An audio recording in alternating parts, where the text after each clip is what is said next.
Hello, welcome to the D&D show. I just wanted to record a quick introduction to let you know how much we appreciate you giving us a try. There are so many D&D shows out there. Just wanted to let you know we're really grateful you've chosen to download this one. I also wanted to give you fair warning on these first few episodes that the sound quality is not great. Sorry about that. But please do bear with us. I promise from about episode 4 onwards, it does get much better. We've improved our settings and bought new equipment. So please stick around long enough to hear that. Basically, we record live as we stream straight to Twitch every Tuesday at around 8:30 p.m. as UK time. So it took us a little while to get the audio set up properly. This is also why our episode's a little bit long, you might have noticed, and why they're broken into 2 parts. That's about it. Just another quick one to end with. I hope that you do enjoy what you hear. If you do, please leave us a review on iTunes or whatever podcast app you use. You can also find all our social media account info at the end of the episode, which was recorded live, if you want to follow us on Twitter or Facebook or whatever. We do post regular updates about us, including reminders and all the links to our Twitch stream when it go live and our YouTube channel and things like that. So please do tune in live on Twitch at some time as well and get involved.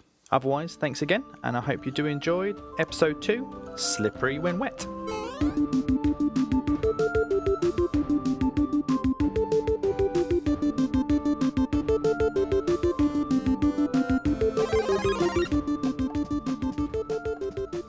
And I think we're live. Hello.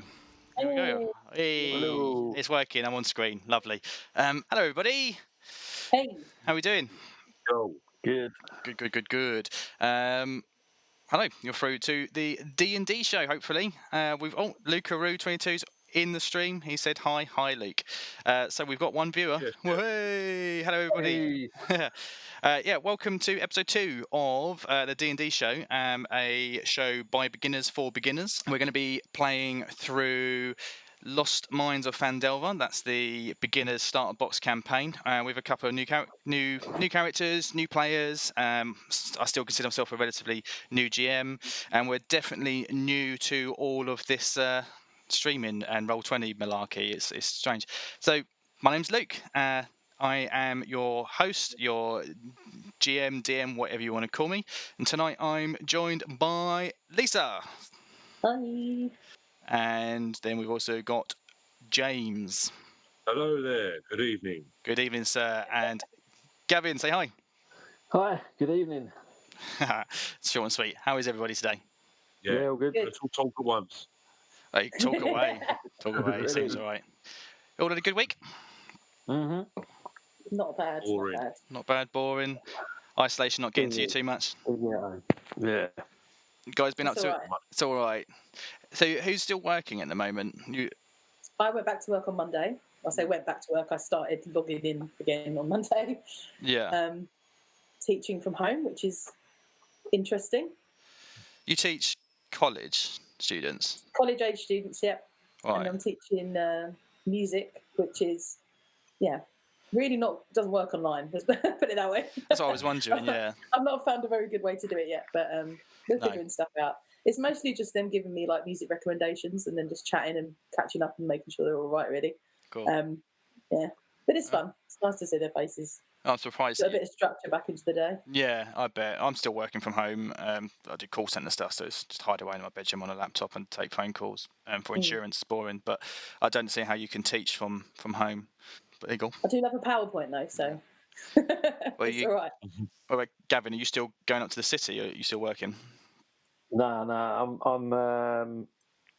I'm off for this week and next week, and then I'll be back in for 4 days, and then I'll be, if they don't open the building again, off again until they do. Nice. So, that's all right. Yeah. What about you, James? How's the flooring business treating you? Oh, utterly crap, thanks, mate. Yeah, it's there's nothing about at the moment. All the building sites are shut. Yeah, I bet. So I'm just crossing fingers. Hopefully, in a couple of weeks, I keep on being told there'll be something in a couple of weeks, but no one really knows. No one knows. Yeah, it's the same everywhere, and that's what we're doing. It's why what started all this, really, boredom. We can't get together face to face. We're stuck in the house, and it's just kind of a little pet hobby of us to give us something to do. So last week, a week ago, seems like yesterday. It doesn't. Seems like ages ago. Who remembers what happened. Let's have a run through of where we're at story-wise. And we kind of did a pre-game session. So anybody familiar with the starter set, really great way of getting into it. Again, that's really cheap. You can pick it up on Amazon or your local gaming shop. Like I've seen it in Waterstones. It's like 20, 25 quid. And you get the basic rules. You get some pre-generated characters. You get a little adventure that we're going to play through. Some free dice in there. It's a great little set for any beginners out there. That's what we're playing through. But the adventure actually starts on the road to Phandalin, and then you get the goblin ambush, which we went through last week. But before that, kind of from inspiration that I found through online and stuff, and because I've run this before, I did like a little pre-game session to set the storyline up. So I don't know if anybody, I'm sure you all took loads of notes and remember it, but does anybody want to do a catch up? Loads of notes, Luke, but whether I can read my notes. Well, that seems like a like you're volunteering to give us a catch up on everything that's happened so far. Oh, I should not say everything. No, okay. I've got names for you. Mm-hmm. Gundren and Hagar. Hagar was yep. Shapeshifter? Yep, kind of. Two supposed people. Two supposed people. I'm not almost killed the shapeshifter, but then stopped before we murdered him in cold blood. Yep. Yeah, escaped. Thanks, James. Because I was like ready to just bit trigger happy. What is it we're supposed to be doing? We're going to help at a mine, right? Yeah, because Gundren and Zildar buggered off to the mines the night before. And we're going to get their other brother from the same mother, I think. He's held up in the mine with the baddie. Mm-hmm. Yeah, was it the Black Spider? Was it or something? Mm-hmm. Yeah. You're getting there slowly. Basically, what we did was we went with your link into the adventure. So Gavin's character, we'll go for some character stuff in a moment as well for everyone to catch everyone up. You are a dwarf, and you're like some kind of distant fourth cousin relative of Gundren Rockseeker, who's a dwarf, and him and his brothers have found an old mine near the town of Phandalin, sort of southeast to Neverwinter City town, whatever it's called. Of late in Neverwinter, times got a bit tough, jobs are slow, you guys are all struggling to find work. So Gundren approached you and said, look, we've got some work for you if you want it. We've found this mine, we've got a wagon load of supplies and stuff that we need escorting down to the town of Phandalin if you're interested in just some mercantile work. And then once you get down there, there's going to be work aplenty. There's loads of mines in the area. You can come work for us, do some security work or whatever. And you went for it. So you had gone to meet with him the night before you all set for like a kind of pre-drinks and stuff like that to get going and celebrate and stuff and get to know each other. And they turned up late, and when he did turn up to kind of get discussing, Sildar Hallwinter is a human kind of noble knight of the Lord's Alliance, turned up frantically and demanded that everybody cut themselves to prove that their blood was red and that nobody was an imposter. At which point another friend of Gundren's, who called Hagar, freaked out, attacked Gundren and belted it and ran off. So you guys ran and chased him down, and when you found him, you beat him up, knocked him unconscious, and discovered that he was a doppelganger. He turned into this kind of bluey grey kind of Play-Doh man. And you took him back to the inn and tried to interrogate him, and he told you that Gundren's brothers were already in danger, and the Black Spider, whoever the Black Spider is going to get you, basically. Gundren freaked out and decided that he couldn't afford to wait till the morning and must go as soon as possible to make sure his brothers are safe. You did object, rightly so, but because of plot reasons, I didn't allow you to stop him and railroaded it a little bit. So they left off the night before. Basically, you had to wait for your wagon, and you couldn't convince him to stay because he was too frantic. He said he's going on his own, or so Sildar said he'll go with him. So Sildar and Gundren set off in the evening the night before you guys. We did ask them to take a password with them as well. That's right. What was the password, Gavin? That was Wanato. Yeah. Not butt stuff. Not butt stuff. Not butt stuff. It was Wanato. That's right. So that way, if next time, just to be sure everyone is who they say they are, you've got a password to kind of that in theory nobody else would know about. So morning comes round. You're wagon of your last lot of supplies you have to wait around for in the morning. It gets delivered and you set off. A couple of days south, nothing too exciting happens. Some pretty countryside. You pass the odd caravan going the other way towards Neverwinter, and eventually, after a couple of days, you start turning east up the Tribor Trail towards Vanderlyn, where eventually you come upon. Let me just change maps. So you've gone south from Neverwinter, and then you started travelling east up the Tribor Trail towards Vanderlyn, where eventually you came upon a scene of some dead horses in the middle of the road, and you couldn't get past. It was blocked. So you kind of went to investigate a little bit and discovered. Do that quickly. So you had some goblins. You killed the goblins. You did really well, actually. Really, really well. I was worried because the encounter was set up for 4 characters, or 4 or 5 characters, and there's only 3 of you. And I was a little bit worried, but you did really well. Dispatched them. Nobody got injured too badly, and that's pretty much where we ended last week's session. Off the back of that, because at the moment your party is a little bit underpowered, and you've defeated a doppelganger, which for kind of behind the scenes from a GM's point of view is a higher level threat than you should have really been able to have dealt with. If you look through sort of the creature stats and stuff like that in the play, I think there might be some. Is there some in the back of the player's handbook, some NPCs and stuff? I can't remember. But there is in the Dungeon Master's book, and there is in the Monsters book. So every monster has one particular stat called CR, and that stands for challenge rating. I had to think about it then. So if, for example, a creature has a challenge rating of 1, then that means that is a sort of medium to hard threat for an average 4 characters of level 1. And the doppelganger is, I'm not entirely sure, but you shouldn't have been able to fight it anyway. It was pretty tough. And I did nerf its hit points a little bit, but I didn't pull any punches. You guys just did smash it. We also did like a little bit of a puzzly type encounter as well, and then these goblins, which are CR quarter, so 4 equals challenge rating 1. So you've done a lot of stuff which you shouldn't, and you breeze through it. So to kind of get you up to a little bit of a high level for the next part of this adventure, everybody has leveled up. Which you've all done offline. Yeah. So we're not going to go through all the boring rolling dice and shit like that for leveling up, because no one wants to watch that. But I thought we'd take a couple of moments just to talk about the characters, introduce the characters, because we've got some people at home who maybe don't know who you guys are. Let's do some character introductions. Again, just because it's easier for me, I'll go in the order that you guys appear on my screen. So would you like to introduce your character, Lisa? Millicent, who are you, what are you, and stuff like that. I am playing as Millicent. She is a half-elf bard, which is an interesting class. So far, she's been quite handy with the crossbow, and has been inspiring the other players, which I think it was helpful, I think, last game. So someone used the extra D6 at some point. Yeah, I did.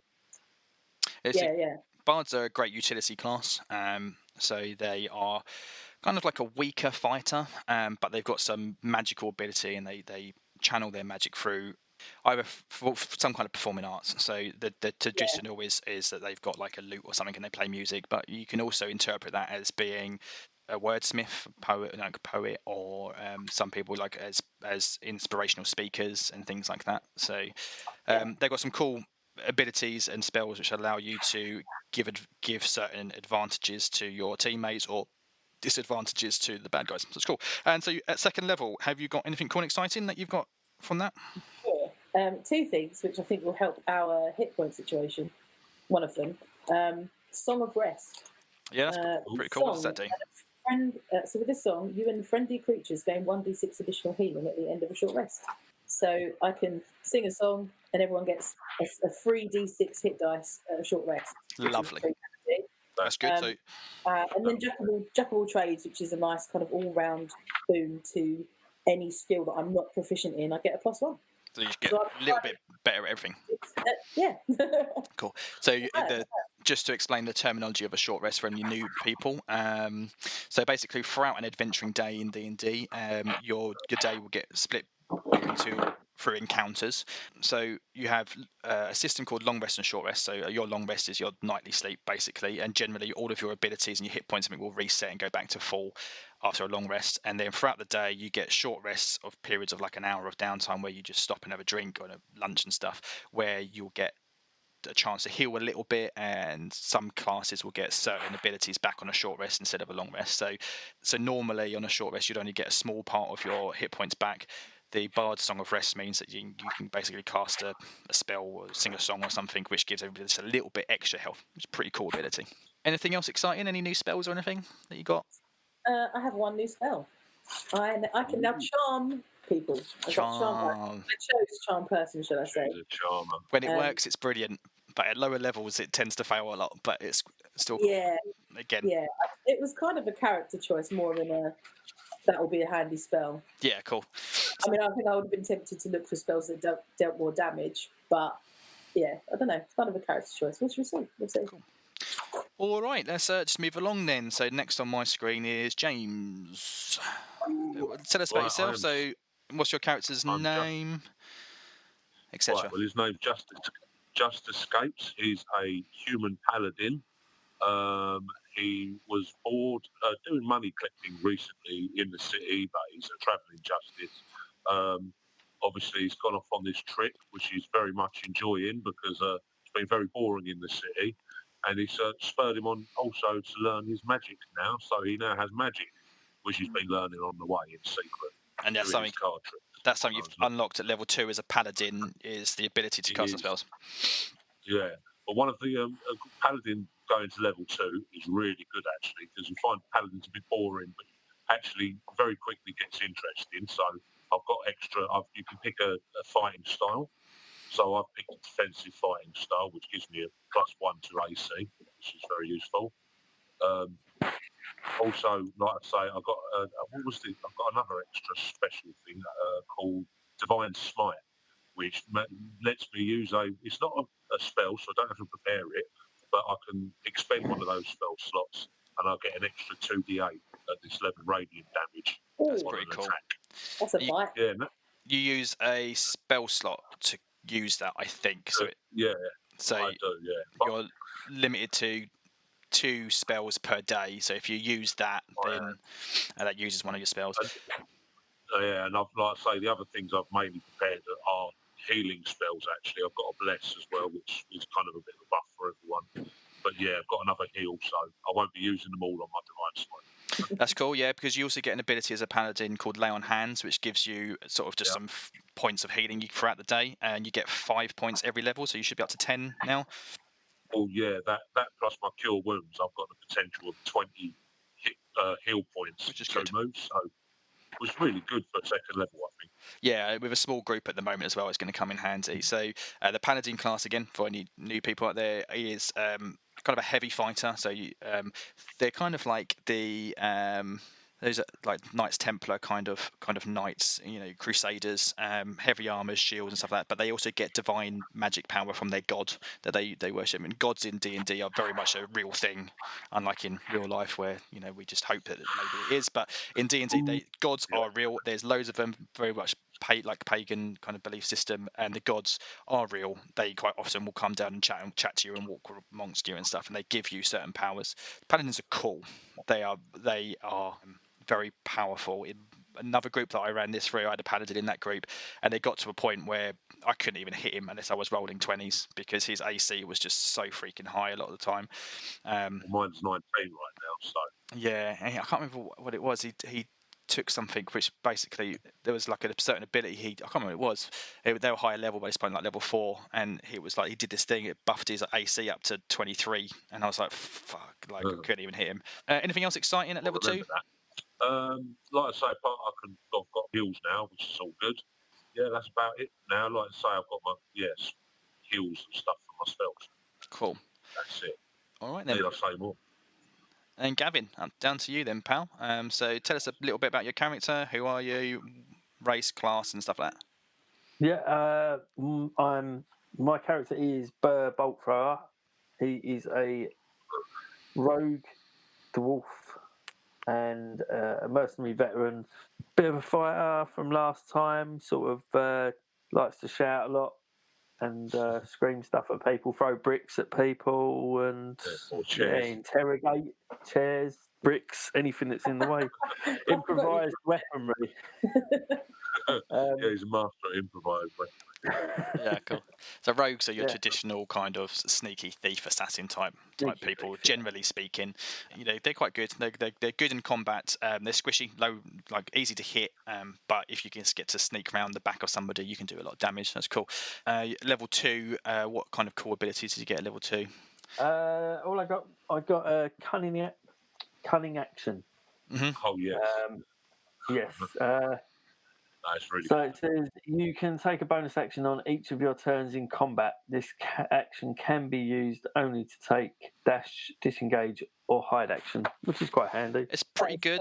Yeah, so if you remember last session when you were fighting the goblins in the ambush, they basically get that ability as well. So there's disappearing into the bushes. Yeah, so there's only like certain things you can do in a combat, and if you choose to attack someone, then you can't disengage, you can't run away, you're kind of stuck there. But that allows you to then run into somebody, stab them in the back, and then run away, and they don't then get to attack you back, which is pretty cool. So yeah, it's a good ability. Try and remember to use it. You can like run around like a few different people. That's pretty good. Yeah. Cool. All right, so let's get playing. Let's just take everybody now, like 3 viewers, back to the map. So here we are after the aftermath, and you're all still kind of dotted around up here where you just finished taking care of these ones up top. To reset the scene, basically, then you've come down here. You've seen that these horses are peppered with black arrows, and then when you've inspected it, you can tell without a doubt these horses belong to Gundren, and who you would presume the other one would be Sildar. And you can also see on the floor nearby there is an empty map case, a cylindrical kind of leather case that would hold a rolled up map in there, and it is empty. What do you do? Can I just check the horses over again, especially like for any dots of blue blood, anything like that?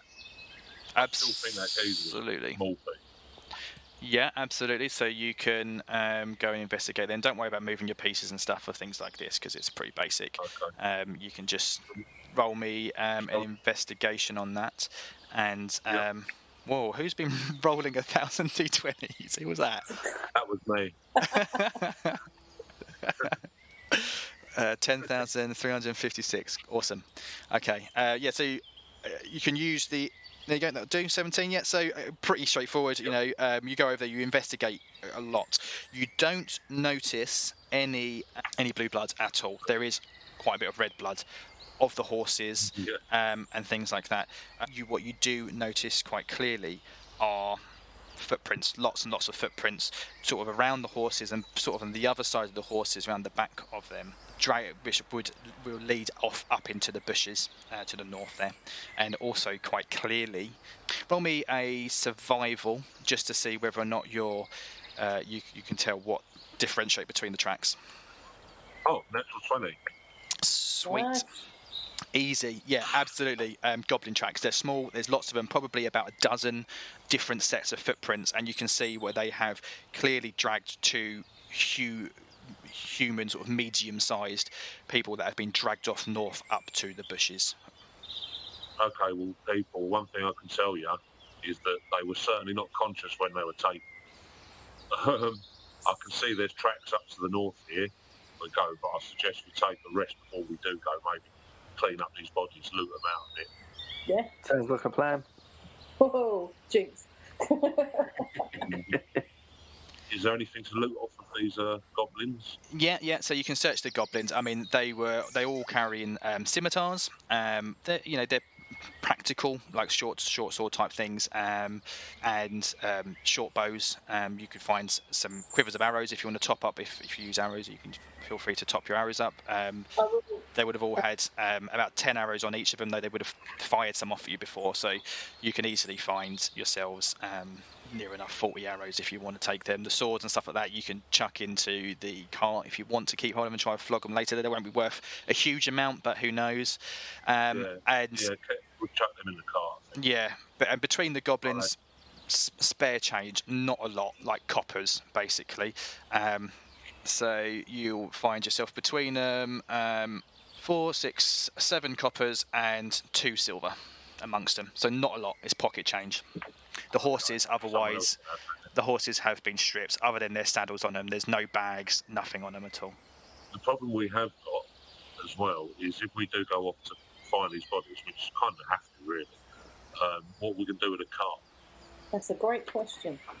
Like hide it in a ditch or something. Yeah, I mean, you're still about maybe a day off from Phandalin. You don't know how far the trail will take you north, but you can tie it off in the bushes somewhere. You've got supply of feed and stuff like that, so you can just kind of tie them off near a tree, and they'll graze. And unless somebody comes and steals them, they'll be all right for a day or two. Just a quick. Read up to see if there's anything I could do magical to hide the cart, but I don't have any. There's not. No. I mean, roll me an insight. I like to, as a GM, it's not something that's I've ever seen written in a book, but I like to, when players are kind of struggling with what to do, I always think you're not your character, so you're not going to necessarily know what's a good idea and what's not sometimes. So roll an insight, and I'll use that as kind of some kind of inner voice into whether you think something's a good idea or not. 9 total. 9. Well, like I just said a moment ago, you're nearly a day away from Phandalin still. So you could ride on to Phandalin, deliver it, and then come back. But then that's a 2-day round trip. And by then, who knows what's going to happen to Gundren and Sildar. Did I see how old those tracks were? The tracks, I'll come back to that, James. Sorry. That's all right. As I said before, if you were to tie the cart off, I mean, you don't know how far these tracks are going to take you, but you can investigate, providing no one, like I said, comes along and steals it. They should be all right for a couple of days. The road doesn't get travelled on a lot, to be honest. Like, from what you know from living around in Neverwinter, is that kind of caravans would go between Phandalin and Neverwinter maybe once every couple of weeks. So it doesn't get travelled on a lot, so no one's probably going to come up here for days or weeks in theory. So again, you can do with that as you wish, but no, you wouldn't be able to hide it. It's a massive cart. There's not much you can do. How old are the tracks? Give me another survival check. Anyone can do that. Who's got a good survival? Mine isn't great. I've got +2. Survival. Well, if you're all, who's got the highest? Survival. What I'll allow you to do, rather than everybody rolling, because you're all looking, if whoever's got the highest stat wants to roll with advantage, I'll allow it. Cool. Well, I've got +1, so That would be I've only got +1 as well. So Millicent. I think it's, Lovely me. nice. No, that's the total. So 17 + 2 is 19. Yeah. Yeah, I did that. It doesn't take a genius to work out. They left about 12 hours before you did, but they were also riding faster than you as well. So they've been there pushing a day, but probably not quite. It wouldn't take as I said, they were only left 12 hours before you, but you're moving a little bit slower than them. So again, maybe 12, 16 hours old. Well, we don't want to go in too fast because if they're off the road, then that's not a good sign. They've got scouts ahead and everything. Yeah. Does this seem like... this is a really weird question. I don't know if I'll be able to answer it with a roll. Mm-hmm. Does this seem like typical behaviour for goblins? Is this... I was thinking, are they just there as an opportune, or are they part of the plot? Well, they've taken the guys with them, or if they're alive or not, they've taken them, so that says something, doesn't it? Absolutely. I mean, you would know, and it was mentioned in conversations last week, that there are bandits and goblin tribes in the area, and it's again not unheard of. Which is, you were worried to let them go on their own for this very reason. People normally, that's why you only normally get sort of that every fortnightly to a month caravan, and it would be well guarded to deter this kind of stuff from happening. So 2 people on their own, one who looks like a knight and another one that looks like a well-to-do sort of noble businessman. It's opportunistic goblins. Perhaps, you don't know. I don't think it is, because look, if someone was going to clean up the mess, they would have cleaned the horses as well. But they didn't, did they? They've just taken the 2 geezers. So whether they're dead, that seems really like they knew who they were looking for. You would have just left them there otherwise. So what are you doing, guys? Well, I'm up for going after them. Yeah, I think we need to go look. Yeah. Shot after the trail. All right. Yeah, do that. Are we resting before we do that?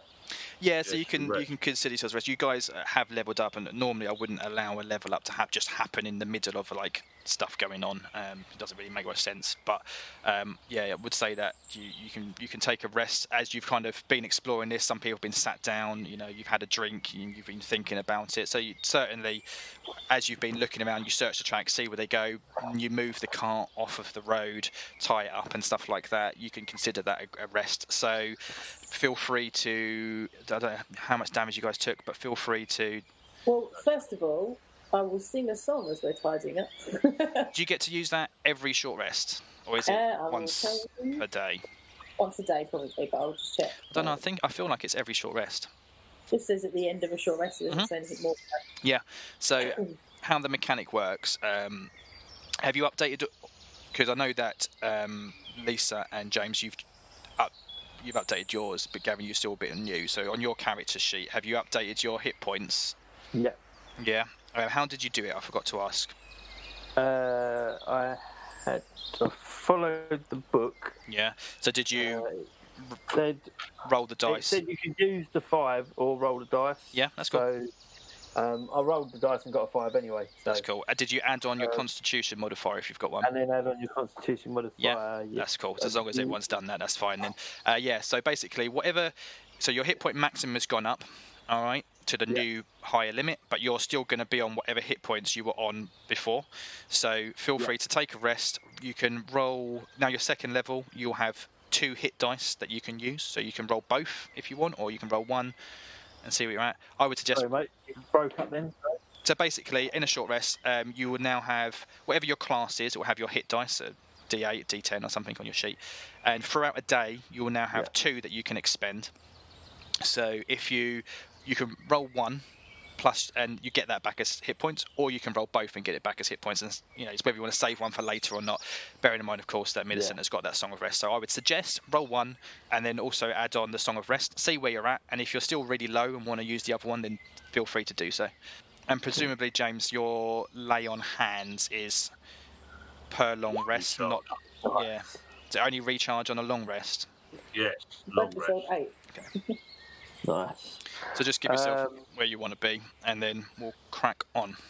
So you following the trail, then you've pitched up the thingy and stuff. So the trail leads about. You keep going and going. It takes you a while, about half an hour, and you're still just trudging along. After about an hour, you predict that you've done about 5 miles. You've gone north through the thickets, and this is like the real outskirts of the Neverwinter Wood. So it's like light forest going up there.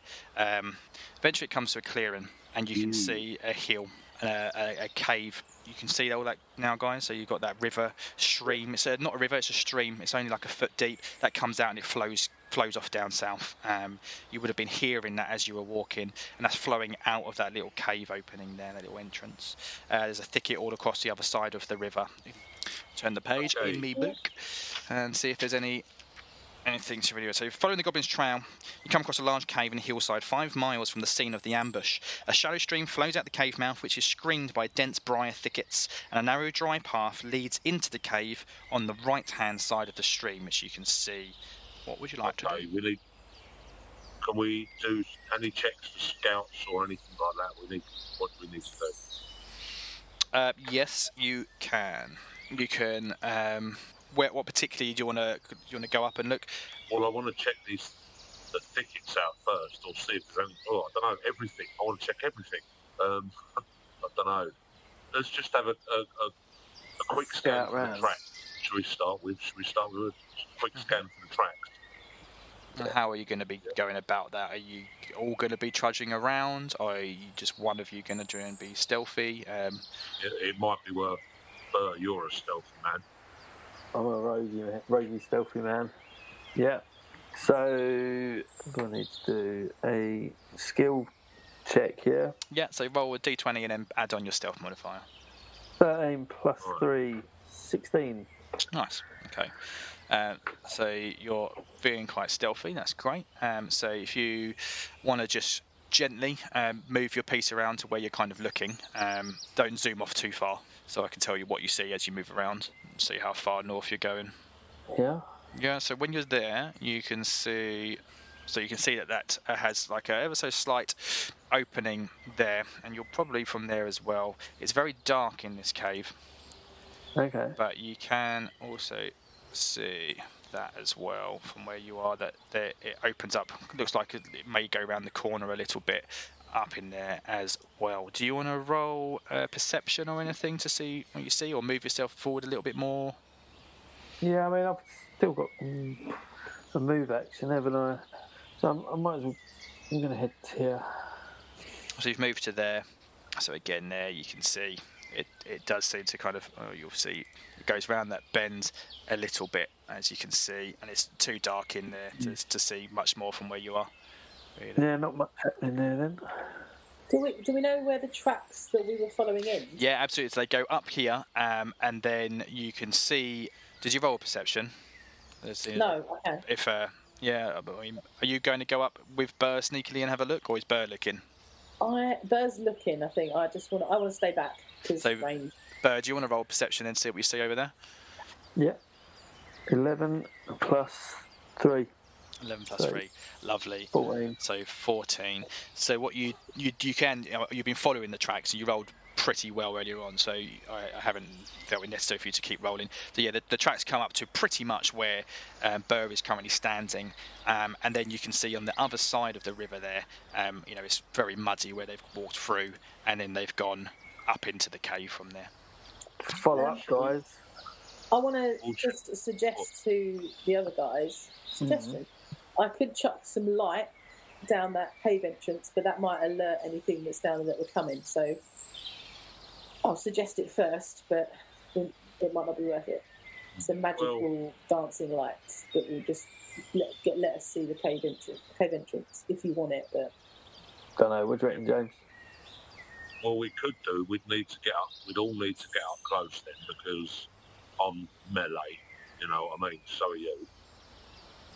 There's that, or like maybe we could move to where Burr is, and then Burr could have to nip his head in the cave. Okay. Shout back if there's any problem. That's it. I mean, either of those, I don't care. I mean, Yeah, I do I'm care. happy. I don't want to die, but yeah, I'm happy to follow up. If you've already said to us, follow up, I'll start making my way up to you anyway. We're going to send you in, Burr. Fair enough. Okay. Did you guys want to roll a stealth as well while you're moving on up? yeah, I suppose if you're going to make us. I'll tell you what, this Jackal Trace laugh is great. Escapes, that's a really good one, but you'll be rolling with disadvantage because you're wearing heavy armour. You are. That 6 is a 10. Yeah. Total. 10. I thought that's what the minus was for. No, it's just because you're crap at it. Nice. So both the same. Excellent. So you've got an 18. Yeah. You've got a 10. And Burr, your original one was 13 plus stuff, wasn't it? Plus 3. 13 plus 3, yeah. Yeah, so 16. Nice. Okay. So far, so good. Yes, yeah, so you've moved all up there, and you basically would have then just explained to you what it is that he's just seen as well. Can we see? We don't see any movement. We don't see any. Not at the moment. Do you want to roll perception? I don't want to get jumped. Is the point. You a couple of things. Plus 3 as well, but yeah. Nice. So a couple of things are going to happen. Okay.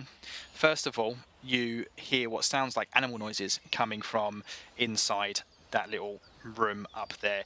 You hear kind of like eating sounds, growling sounds, things like that, gnawing on bones.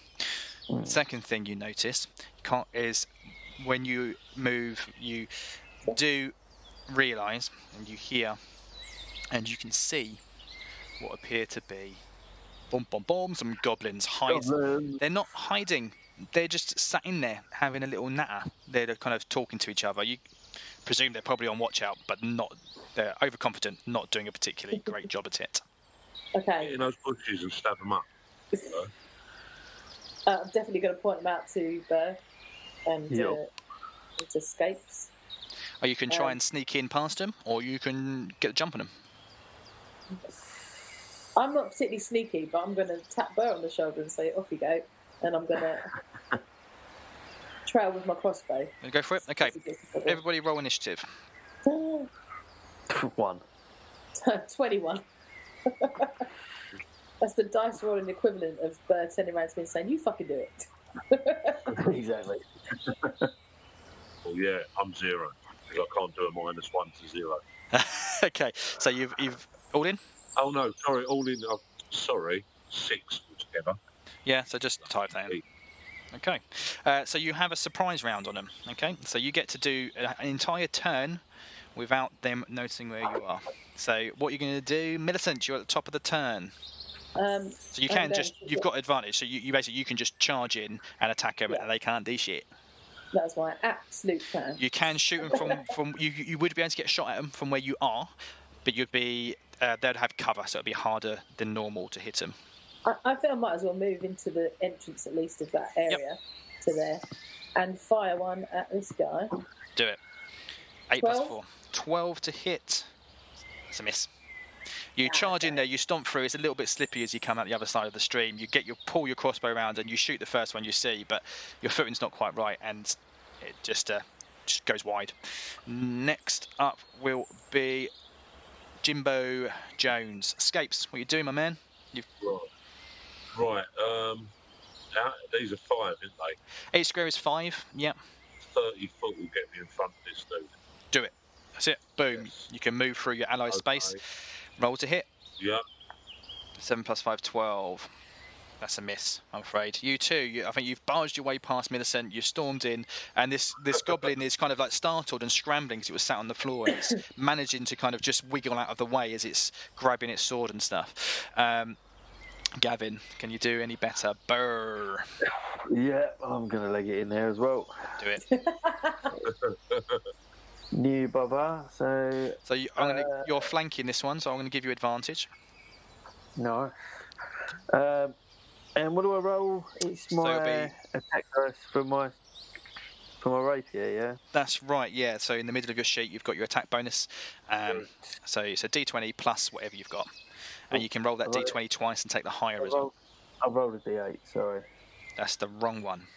Yeah, not that one. My d20. Oh, great. That's even better. So I rolled it again because you've got advantage. Hey. 8. That's still not good enough, is it? It's not. Plus 5. 12. 13. Yeah. In total, you just managed to scrape it. Roll your damage. Damage. I can't believe we both rolled 12s. 1d8 plus 3. 3 plus 3, 6. 6 points of damage, lovely. And you've also got that sneak attack damage that you can roll in there as well. So that's an extra D. D6. Yeah. 2. Nice. So this one's, he doesn't know what's going on. He's scrambling away. He's being shot at. He's been charged at by this massive hulking knight. And you just come in with your rapier. And as he's scrambling up, you just get him through the neck and he goes down crying. And can I use my... You can use your cunning action to take a bonus action and move. Yes, you can. And I will move away. Yeah. So you basically use it to take a dash action, which allows you to move away. Okay, Cool. Lisa. Millicent, should I say. Can you do any better? I hope so. I'll try that again. Slightly more Did you kill one? this time. Jolly good. Yeah, one's dead.